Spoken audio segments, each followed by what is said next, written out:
Huh? Cold? I don't care. Reflect on it overnight, in there. Through the door separating us, my mother-in-law Elizabeth yelled at me and locked me in the bathroom. Then simply walked away. Outside was freezing cold. The leftover bath water was too cold for any comfort. Shivering and in tears, I reached out to my husband for help, only to hear, "It's your own fault for always complaining. You brought this on yourself. I'm going to sleep. You're not thrown outside, are you? You always overreact." His words didn't feel like they could come from someone I shared a blood relation with. Little did I know that this would lead to what happened the next morning. My name is Kate, a 33-year-old office worker. I met my husband John through a friend and married him a year ago after 2 years of dating.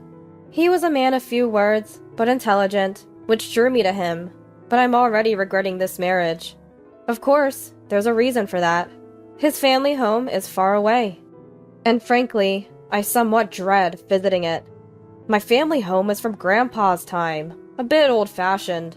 These were the words my husband said to me when we were going back to his hometown to greet his parents-in-law. His grandparents had passed away a few years ago, and now it's just the parents-in-law living there. Well, even if it's old, it's still inhabited. So maybe it's like a historic home. These days, that kind of thing is in vogue, so I was a little excited as we headed to my husband's family home. This place? I was so surprised by the building in front of me that I had to ask my husband if we were at the right place. Can people really live here? It's more than just a little old. In fact, to put it another way, albeit a bit rudely, it looked like it might fall apart at any moment. Mysterious plants were climbing the exterior walls, which my husband explained were there for shade. Some of the second-floor windows were broken and had been patched up with cardboard from the inside. My family home isn't a mansion, but it wasn't like this, not even my grandparents' house. The house next to my husband's family home had a well-maintained garden, and I couldn't help but compare. Without paying any mind to my overwhelmed state, my husband walked up to the entrance and, without ringing the doorbell, energetically opened the door. "Hey, we're here!" Then the parents-in-law appeared from the back of the house. "You must be tired from the long journey. Come in!"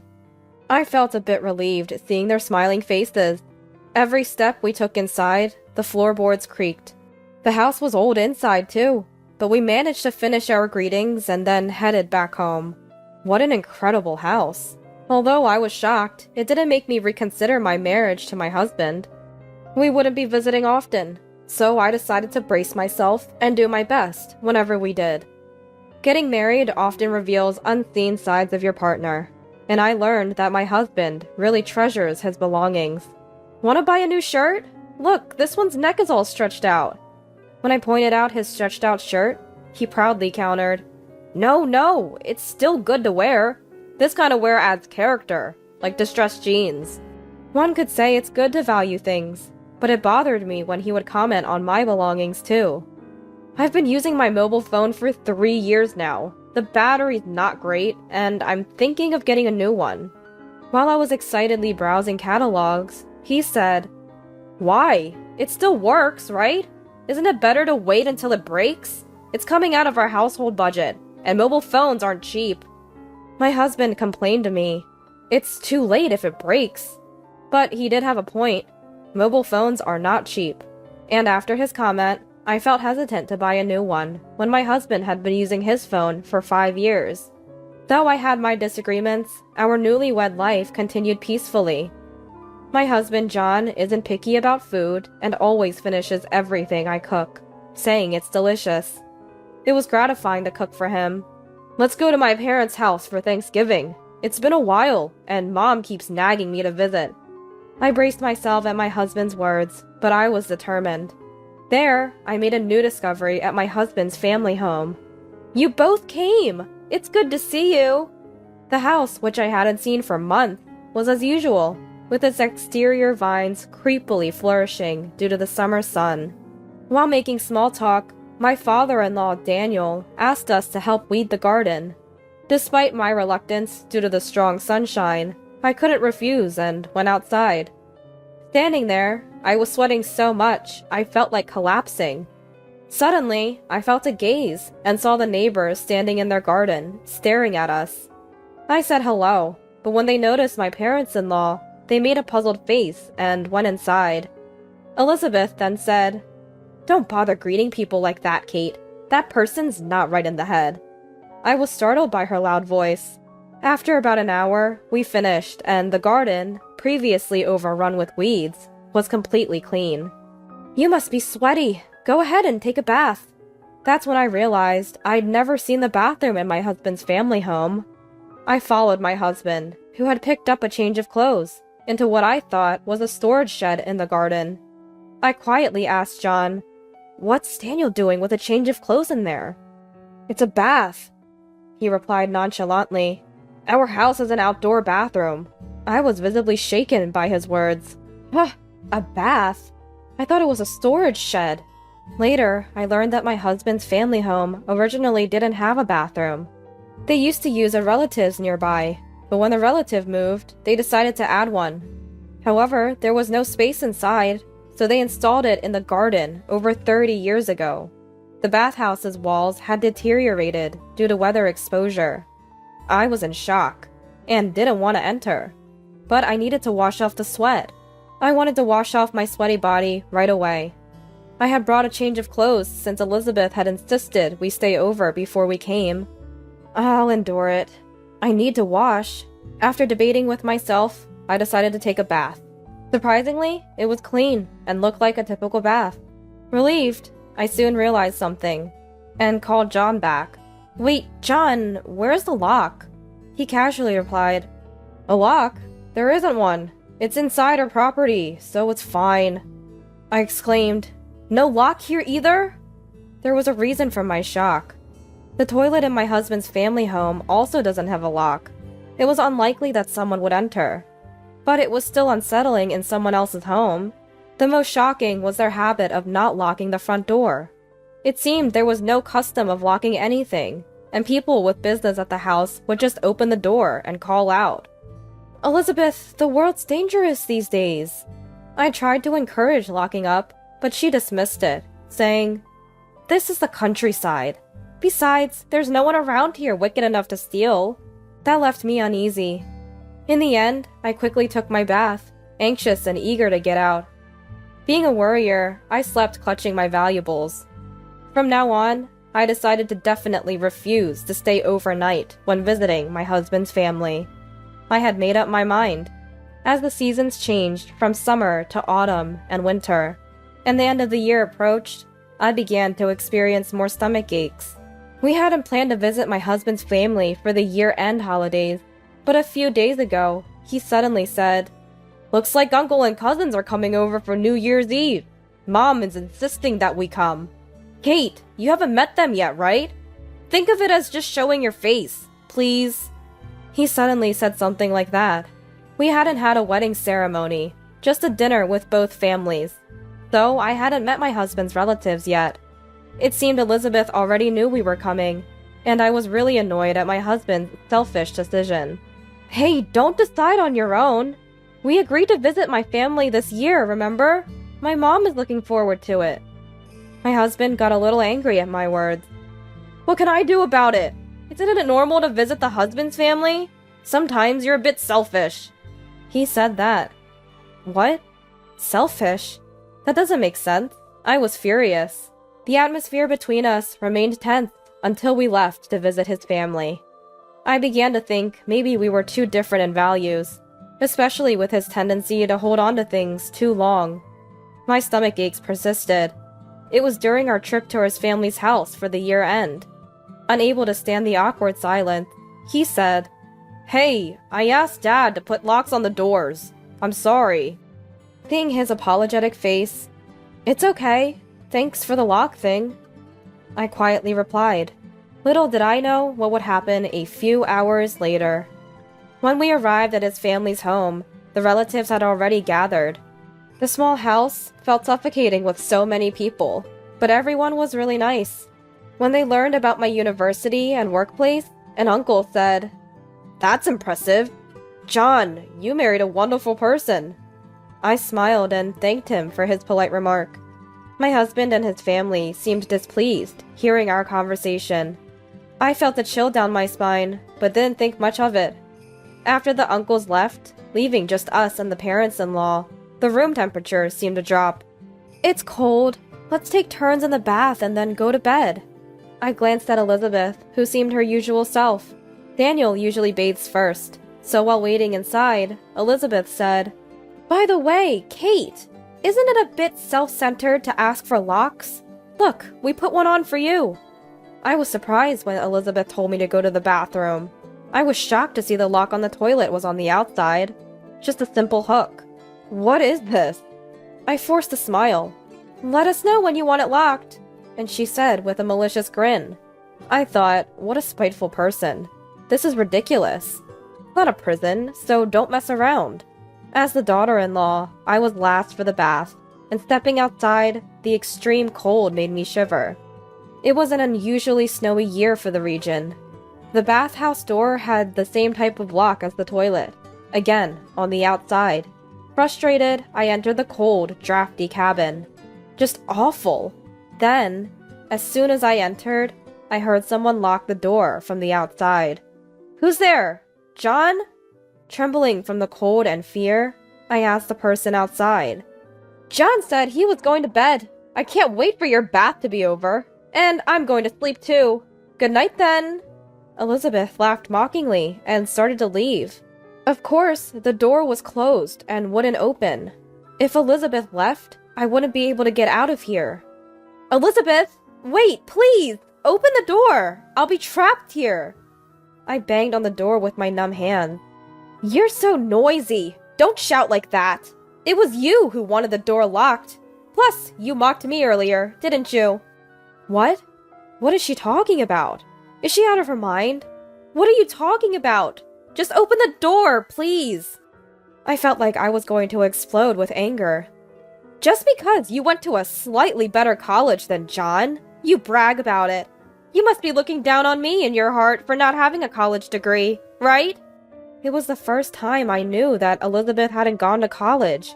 I only mentioned my college and workplace because she asked. I wish she'd consider how it feels to be subjected to her irrational, educational inferiority complex. "Elizabeth, please, open the door! I'm freezing to death!" As I said this, with a shivering body, cold. I don't care. Reflect on it overnight. There." With those words, Elizabeth hurried back to the house and showed no signs of returning. Tears of frustration rolled down my cheeks. Fortunately, I had my mobile phone with me and shakily called my husband. "Please answer the phone." "Yes?" After a few rings, my husband answered the phone in an irritable voice. "John, help! Elizabeth locked me in the bathroom. Please, come quickly." While I felt relieved, my husband said, "It's your fault for always complaining. You reap what you sow. I'm sleepy and going to bed. You're not thrown outside, so stop overreacting." And he abruptly hung up. I couldn't believe it. At the same time, my mobile phone's battery died. The reception was bad at my husband's family home, and the battery drained quickly, partly because I forgot to charge it last night. I felt pathetic. Despite my efforts to open the door by hitting it with my body, it didn't budge. Desperately, I continued to pound on the door. "Open up! This isn't funny! Please, open the door!" Then, from the other side of the door, are you okay?" My mobile phone rang the next morning. It was a call from my husband. "Yes, what do you want?" I answered coldly. Opposite to me, my husband sounded terribly panicked on the phone. "Hey Kate, where are you? I thought for sure you were..." He yelled incoherently. His panic was understandable. There were ambulances and police cars parked at his family's home. Seeing this, I too became curious about what had happened. "Just come quickly!" He shouted at me and hung up one-sidedly. As I headed to his family home, thinking how his inability to listen to others ran in the family. My husband was shocked when I appeared just a few minutes after the call. "Where have you been until now? It's her! She's the one who locked Mom in!" While wondering what he was talking about, I saw my parents-in-law glaring at me. Elizabeth was wrapped in a blanket, shivering, perhaps from the cold. What's this situation? And what happened to this lady? One of the police officers approached me and asked, "Your family claims you locked her in. Is that true?" Apparently, Elizabeth had been locked in the bathroom all night by someone. This morning, Daniel, unaware of anything, found Elizabeth, cold, and called an ambulance in a panic. The police were also called, suspecting foul play, and the real culprit was framing me. No, that's not true. I was locked outside of the bathhouse by that person yesterday. Plus, doing something as inhumane as locking someone in is not something I would do. I said this, pointing at Elizabeth. Then, as if he had reached his limit, my husband broke down crying. "It's not like that! I thought it was Kate, and I just wanted to teach her a lesson." Last night, seeing the bathroom light on, my husband assumed I had gotten out of the bathhouse on my own. He locked the door from outside as a punishment, but it was Elizabeth inside. Unaware, he quickly returned to bed and fell asleep. Elizabeth must have panicked after being locked in. But Daniel and my husband are such heavy sleepers. Once asleep, they hardly wake up. Waking up and mistakenly thinking I had locked her in, Daniel, along with the police, was panicking. He didn't realize he was the real culprit. Hearing the story, my parents-in-law, fearing their son's arrest, continued to blame me. Then, from behind me, "This young lady was at our house all night. That mean woman locked her outside and she was crying. Poor thing." An elderly couple spoke up. They had helped me yesterday. They asked me if I was okay, and then the door quietly opened.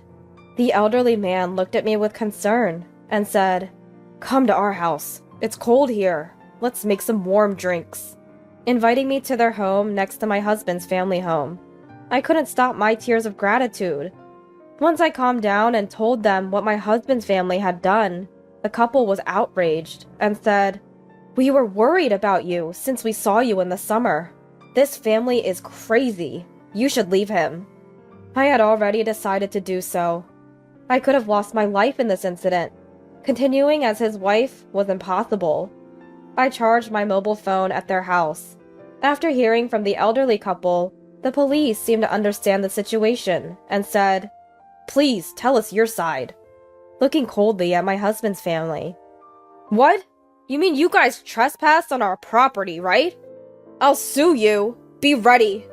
Daniel was so bitter, even towards the elderly couple, opposite to the raging parents-in-law. "Is that so? Then we will also sue. You have been entering our garden when we are not around and stealing our roses every year. It's all on the security cameras. You have trampled our flower beds, and we have had enough." Hearing the man's words, my parents-in-law immediately quieted down. "Kate, I didn't mean for this to happen. I'm sorry. Please," Elizabeth pleaded tearfully. But of course, I couldn't forgive her. "Elizabeth, you once said that there are no dirty thieves around here. Yet I was almost killed because of your ridiculous educational complex. I will never come here again. And as for your stupid son, I'm returning him right now." I said this to my husband's family. My husband was crying and apologizing, but there was no way I could forgive him. I returned to my parents' house, and against my stubborn husband's refusal to divorce, I said, "I'll settle this incident on the condition of divorce. If you don't understand, consult a lawyer."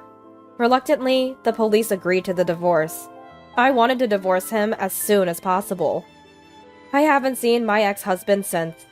Years later, surrounded by my new husband and adorable daughter, I live a peaceful life.